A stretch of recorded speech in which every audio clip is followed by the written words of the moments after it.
Hi hello guys. അപ്പോൾ പതിവ് പോലെ തന്നെ രാവിലെ നേരത്തെ എണീറ്റു ഇതാ ചായക്കുള്ള വെള്ളം വെക്കുകയാണ് കേട്ടോ.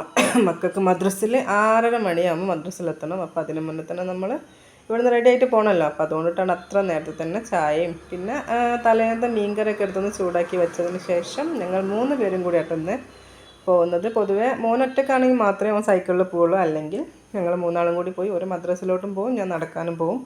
പിന്നെ അതാ എല്ലാവരും ശ്രദ്ധിച്ചിട്ടുണ്ടോയെന്ന് അറിയില്ല, ഞങ്ങളിവിടെയുള്ള വെള്ളമൊക്കെ വറ്റിയിട്ടുണ്ട് കേട്ടോ. മഴ പെയ്താൽ കുളം നിറഞ്ഞിട്ടുള്ള വെള്ളമാണ്. ഇപ്പം കുളം അത് ഒഴുക്ക് നിന്നതുകൊണ്ടിട്ട് രാവിലെ എണീറ്റ് പോകാൻ ഒരു ബുദ്ധിമുട്ടില്ല കേട്ടോ. എല്ലാ സൈഡിലത്തും വെള്ളമൊക്കെ വറ്റിയിട്ടുണ്ട്. അങ്ങനെ ഞങ്ങൾ 3 പേരും കൂടി നടന്ന് മദ്രസയിലോട്ട് പോയി. അവരെ മദ്രസയിലോട്ടാക്കി ഞാൻ നേരെ നടക്കാനുള്ളത് ഈ റൂട്ടിനുള്ളത് തിരിച്ചാക്കി. കാരണം എനിക്കൊന്ന് എൻ്റെ വീട്ടിൽ പോകേണ്ട ഒരു ആവശ്യമുള്ളത് കൊണ്ടിട്ട് തന്നെ ഞാൻ നടന്ന് വീട്ടിലോട്ട് പോയിട്ടോ. കുറച്ചുണ്ട് നടക്കാൻ, എന്നാലും രാവിലത്തെ നടത്തം അങ്ങനെ ആക്കാമെന്ന് വിചാരിച്ചു. വീട്ടിൽ ചെന്നപ്പോൾ പുട്ട് ചുട്ട് വെച്ചിട്ടുണ്ട്.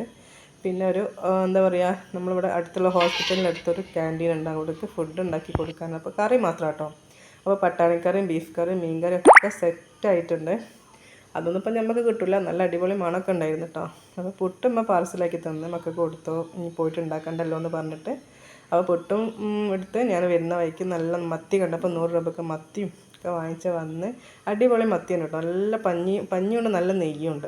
അങ്ങനെ പുട്ടും പഴയ മീൻ കറി കൂട്ടി കഴിച്ച് മക്കളത് സ്കൂളിലൊക്കെ പോയതിന് ശേഷമാണ് ഞാൻ എന്താ പറയുക മീനൊക്കെ കട്ട് ചെയ്ത് കേട്ടോ. മീൻ കട്ട് ചെയ്യാൻ നിന്നപ്പോഴാണ് ഗൈസ് ഞാൻ അറിഞ്ഞത് തക്കാളി ഇല്ലെന്ന്. പിന്നെ എന്ത് ചെയ്യും, മീൻ കട്ട് ചെയ്ത് ഇങ്ങനെ വേഗം ഫ്രിഡ്ജിലോട്ട് കയറ്റി. ഇനി വൈകുന്നേരം വന്നിട്ട് നമുക്ക് വാങ്ങിയിട്ടൊക്കെ കറി വെക്കാം. തൽക്കാലം ഉച്ചക്കലത്തേക്ക് വായ്ക്കത്തോടിൻ്റെ ഉപ്പേരും മുട്ട വെച്ചതുണ്ടായിരുന്നു, അത് കൂട്ടി കഴിച്ചു. വൈകുന്നേരം ആയപ്പം തക്കാളി കിട്ടിയപ്പം വീണ്ടും കറി വെച്ചു, ചപ്പാത്തിയും കൂട്ടി കഴിച്ചു. അപ്പോൾ ഇത്രയൊക്കെയാണ് ഇന്നത്തെ വിശേഷങ്ങൾ. വീഡിയോ ഇഷ്ടപ്പെട്ട എല്ലാവരും ലൈക്ക് ചെയ്യുക, ഷെയർ ചെയ്യുക, സബ്സ്ക്രൈബ് ചെയ്യുക.